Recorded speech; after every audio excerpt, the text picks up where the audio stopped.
तो साथियों आज एसएससी जीडी परीक्षा 2024 का 6 मार्च का फर्स्ट शिफ्ट का एग्जाम खत्म हो गया। तो साथ ही इस वीडियो में हम लोग फर्स्ट शिफ्ट के सभी क्वेश्चन का एनालिसिस करने वाले हैं। अगर आप लोग का एग्जाम हो गया है तो आप लोग सभी क्वेश्चन को मिलान कर लीजिएगा और जिनका एग्जाम नहीं हुआ है साथियों आप लोग सभी शिफ्टों का एनालिसिस करके जाइएगा। एग्जाम में साथ ही आपको बहुत ही ज़्यादा हेल्प होगा।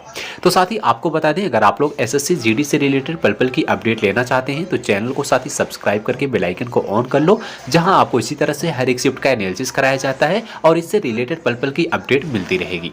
तो साथ ही आइए हम लोग बिना समय गवाए आज के स्टार्ट करते हैं पहले क्वेश्चन से। तो साथ ही पहला क्वेश्चन इसमें पूछा गया था कि सम्राट अशोक ने कौन सी उपाधि धारण किया था। तो अगर हम बात करते हैं अशोक की उपाधि की तो फ्रेंड्स सम्राट अशोक को बौद्ध धर्म में उपगुप्त ने दीक्षित किया था। उन्होंने देवानाप्रिय और प्रियदर्शी जैसी उपाधि धारण किया था। अगर आपके ऑप्शन में देवानप्रिय ऑप्शन में होगा तो ये आपका करेक्ट होगा, नहीं तो आपका प्रियदर्शी ऑप्शन बिल्कुल राइट होगा।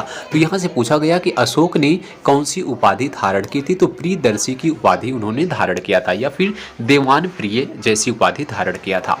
एक क्वेश्चन साथ ही आपका पूछा गया था देशभक्त राजकुमार के नाम से किसे जाना जाता है।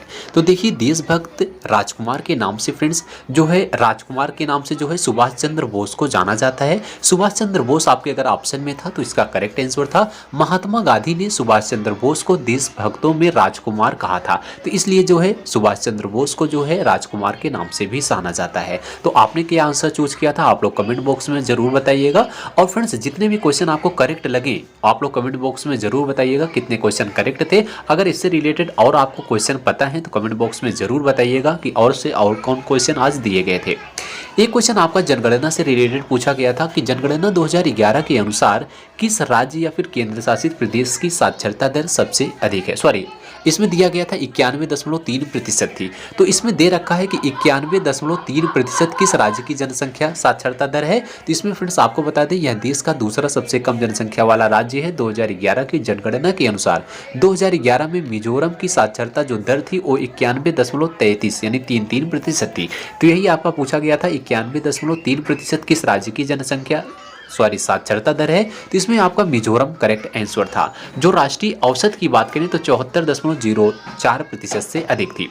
तो इसका राइट आंसर आपका मिजोरम बिल्कुल सही था। आप लोग याद रखिएगा 91.3% जो 2011 जनगणना के अनुसार साक्षरता दर थी वो आपका मिजोरम की थी।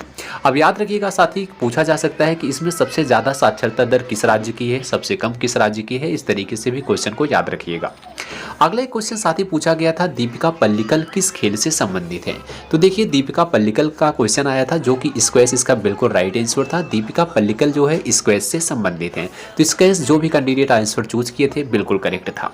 नेक्स्ट क्वेश्चन आपका पूछा गया था साथ ही कि कथकली नृत्य कौन करता है। तो कथकली से रिलेटेड क्वेश्चन पूछा गया था। तो आपको बता दें सबसे पहले कथकली किस राज्य का नृत्य है। तो आप सबको पता होगा साथ ही केरल का है। यह क्वेश्चन बार बार पूछा जाता है, याद रखिएगा। परंपरागत रूप से कथकली विशेष रूप से पुरुषों और युवा लड़कों द्वारा प्रस्तुत की जाती है जो पुरुषों और महिलाओं दोनों की भूमिका निभाते हैं।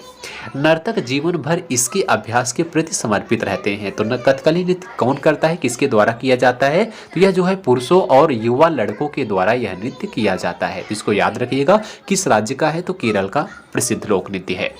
नेक्स्ट क्वेश्चन आपका पूछा गया था साथ ही कि इनमें से कौन सा महाराष्ट्र का लोक नृत्य है। तो देखिए महाराष्ट्र का लोक नृत्य पूछा गया था जिसमें आप सबको पता होगा महाराष्ट्र का जो लोक नृत्य है सबसे प्रसिद्ध वो आपका लावड़ी है, लेकिन आपके ऑप्शन में लावड़ी नहीं दिया गया था। अब आपको इसमें दिया गया था साथ ही कि इसमें लेजिम दिया गया था। लेजिम इसमें आपका लेजिम दिया गया था, तो लेजिम इसका करेक्ट आंसर था। आपको बता दें लेजिम महाराष्ट्र से जुड़ा एक लोक नृत्य है। लेजिम जो है जिसमें नर्तकियां लेजिम या लेजियम नामक छोटे उपकरणों को ले जाती हैं। तो इसमें आपका लेजिम करेक्ट आंसर था। जिसको पता होगा लेजिम जो है कहाँ का है, महाराष्ट्र का है, वो कैंडिडेट लेजिम ऑप्शन चूज किए होंगे। तो आपने भी अगर लेजिम ऑप्शन चूज किया था तो बिल्कुल करेक्ट था। अगला क्वेश्चन साथ ही पूछा गया था मोंग मोंग कहाँ का नृत्य है। तो देखिए मोंग मोंग का नृत्य भी पूछा गया। तो आप सबको पता होगा कि नागालैंड का जो प्रसिद्ध लोक नृत्य है, आप सब इसको किए होंगे। नागालैंड का प्रसिद्ध लोक नृत्य जो है साथ ही वो आपका हार्नबिल है। तो हार्नबिल जो त्यौहार होता है वो नागालैंड में किया जाता है, लेकिन इसमें मोंग मोंग पूछा गया था कहाँ का है, तो यही आपका नागालैंड का है। तो साथ ही आपको बता दें मोंग मोंग त्यौहार भारत के नागालैंड में संगतम लोगों द्वारा मनाया जाता है। यह त्यौहार हर साल सितंबर के पहले सप्ताह में पड़ता है। अब जो कैंडिडेट इसका नागालैंड आंसर चूज किए होंगे बिल्कुल करेक्ट होगा। तो नागालैंड इसका साथ ही करेक्ट आंसर था, इसको भी याद रखिएगा। आज जो भी लोक नृत्य से क्वेश्चन आए थे थोड़ा सा अलग पूछे गए थे। जैसे आपको पता होगा नागालैंड का प्रसिद्ध है आपका हार्नबिल, हार्नबिल नहीं दिया गया, इसमें मोंग मोंग पूछ लिया। आपका महाराष्ट्र का पूछा गया लावड़ी जो पूछा जाता है, लेकिन लावड़ी की जगह आपका जो है उसमें दे रखा था कि आपका लेजिम। तो इस तरीके से आप लोग भी याद रखिएगा। साथ ही आप लोग जिस राज्य का जो लोक नृत्य है उसको 2-3 आप लोग लोक नृत्य भी याद रखिएगा, क्वेश्चन पूछा जाएगा। एक क्वेश्चन साथ ही आया था खो खो में कितने खिलाड़ी होते हैं। तो देखिए खो खो में अगर हम बात करते हैं टोटल तो 12 खिलाड़ी होते हैं, लेकिन खेलने के दौरान जो होते हैं वो मैच में 9 ही खिलाड़ी होते हैं। तो इसलिए इसका करेक्ट आंसर 9 होगा। अगर आपके ऑप्शन में सिर्फ 9 होगा तो 9 होगा, अगर 9 के अलावा अगर आपका 12 ऑप्शन दिया होगा तो सिर्फ 12 होगा। तो दोनों में से एक ही ऑप्शन आपको देखने को मिलता है, या तो आपको 12 रहेगा या फिर 9 रहेगा। तो इसमें शायद आपका 9 ऑप्शन दिया गया था, तो 9 आपका करेक्ट आंसर था। खो खो में कितने खिलाड़ी होते हैं, तो 9 इसका करेक्ट था। नेक्स्ट क्वेश्चन साथ ही आपका रणजी ट्रॉफी से पूछा गया था। रणजी ट्रॉफी 2022-23 किसने जीती है। तो देखिए अगर हम बात करें तो यह क्वेश्चन आपका करंट से रिलेटेड आ जाता है। करंट से आज 2 ही क्वेश्चन आए थे। एक आपका साथी पूछा गया था किसी को जो है पुरस्कार मनमोहन सिंह को या किसी का नाम दिया रखा था, इनको जो है कौन सा पुरस्कार किस देश के द्वारा दिया गया, इस टाइप का क्वेश्चन दिया गया था। क्वेश्चन करेक्ट नहीं हो पाया था। आप लोग को अगर क्वेश्चन पता है तो जरूर मेंशन कीजिएगा कमेंट बॉक्स में। तो एक क्वेश्चन आपका रणजी ट्रॉफी से था कि रणजी ट्रॉफी 2022-23 किसने जीती है। तो इसका राइट आंसर जो भी कैंडिडेट सौराष्ट्र दिए होंगे बिल्कुल करेक्ट था, क्योंकि साथ ही रणजी ट्रॉफी 2022-23 के फाइनल में सौराष्ट्र ने बंगाल को 9 विकेट से हराया था। तो इसका राइट आंसर आपका सौराष्ट्र था, जो कि रणजी ट्रॉफी 2022-23 की विजेता टीम थी। तो सौराष्ट्र आपका करेक्ट आंसर था। एक साथ ही क्वेश्चन आपका पूछा गया चौथी पंचवर्षीय योजना से रिलेटेड। क्वेश्चन क्लियर नहीं हो पाया, क्या इसका कार्यकाल पूछा गया था या फिर उद्देश्य पूछा गया। तो हम आपको दोनों बता देते हैं। चौथी पंचवर्षीय योजना का मुख्य उद्देश्य क्या है, इसको याद रखिएगा। शिक्षा के मानकों में सुधार लाना। तो इसका जो उद्देश्य था इसको याद रखिएगा, शिक्षा के मानकों में सुधार लाना। कौन सी पंचवर्षीय योजना का उद्देश्य है, चौथी पंचवर्षीय योजना का उद्देश्य था। अगर इसका कार्यकाल पूछा जाए तो याद रखिएगा साथी 1969 से 1974 तक 5 साल इसका कार्यकाल था। तो उस ऐसा भी आएगा कि 1969 में किस पंचवर्षीय योजना का कार्यकाल था, या 70 में किसका था, 71 में किसका था। तो इस तरीके से याद रखिएगा 69 से 74 तक चौथी पंचवर्षीय योजना का कार्यकाल था। एक क्वेश्चन साथ ही पूछा गया था शिलालेख के लिए सबसे ज़्यादा कौन प्रसिद्ध है। तो देखिए साथी अगर हम बात करते हैं शिलालेख की, तो मौर्य राजवंश के सम्राट अशोक द्वारा प्रवर्तित कुल 33 अभिलेख प्राप्त होते हैं। सबसे ज़्यादा जो अभिलेख हैं वो आपका अशोक के हैं। तो अशोक आपका इसका करेक्ट आंसर होगा। अभिलेख प्राप्त हुए हैं जिन्हें अशोक ने स्तंभों, शिलाओं और गुफाओं के दीवारों में अपने 269 ईसा पूर्व से जो है 231 ईसा पूर्व चलने वाले शासन में खुदवाए थे। तो कितने अभिलेख थे उनमें, 33 अभिलेख थे। तो इसलिए इसका आंसर अशोक आपका राइट होगा।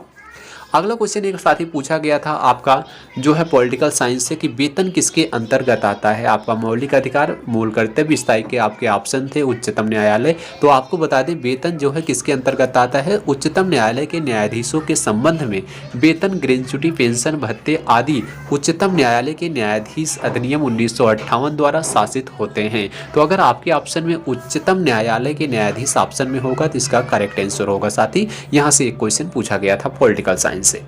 अब इसके बाद अगर हम हिंदी की बात करें तो इसमें आपके 2 मुहावरे पूछे गए थे साथी। एक पूछा गया था पानी पानी होना, मुहावरे का अर्थ क्या होता है। तो आप सबको पता होगा लज्जित होना इसका अर्थ होता है। तो पानी पानी होना मुहावरे का अर्थ पूछा गया, बिल्कुल सिंपल था, आप सब बता सकते हैं लज्जित होना। एक आपका पूछा गया था दाग टिप्पस लगाना, इस टाइप का कोई मुहावरा दिया गया था। दाग टिप्पस लगाना मुहावरे का अर्थ क्या होता है, तो कलंक लगाना, इसका मतलब होता है कलंक लगाना। इसका 2 मुहावरा आज पूछा गया था। उसके बाद पर्यायवाची आपका एक पूछा गया था खरगोश का पर्यायवाची क्या होता है। तो आपके ऑप्शन में आपका शशक दिया गया था, जो कि इसका करेक्ट आंसर होता है। खरगोश का पर्यायवाची खरहा, ससा, सस और शशक होते हैं। उसके बाद एक आपका विलोम शब्द देखने को मिला था कि अपेक्षा का विलोम क्या होता है। तो अपेक्षा का विलोम आप सबको पता होगा, विलोम उपेक्षा होता है। तो उपेक्षा इसका करेक्ट आंसर था। एक क्वेश्चन आपको साथ ही देखने को मिला था कि अनअपेक्षित में विलोम क्या होगा। अनअपेक्षित का विलोम पूछा गया तो अनअपेक्षित में अन काट दीजिएगा, अपेक्षित इसका हो जाएगा विलोम। तो अनअपेक्षित का विलोम होता है अपेक्षित, अपेक्षा का विलोम होता है उपेक्षा। तो इस टाइप के आपके विलोम पूछे गए थे। उसके बाद एक आपका जो है साथी अनेक वाक्यांशों के लिए एक शब्द दिया गया था, जो कभी ना हुआ हो उसे क्या कहते हैं। तो जो कभी ना हुआ हो उसे क्या कहते हैं, उसे अभूतपूर्व कहते हैं। तो इसका राइट आंसर आपका अभूतपूर्व बिल्कुल सही था।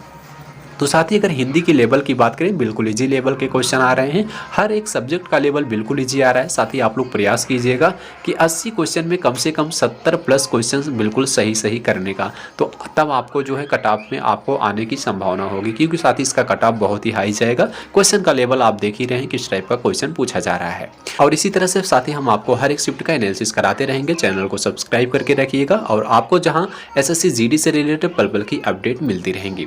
तो साथ ही मिलते हैं अगली वीडियो में, तब तक के लिए जय हिंद जय भारत।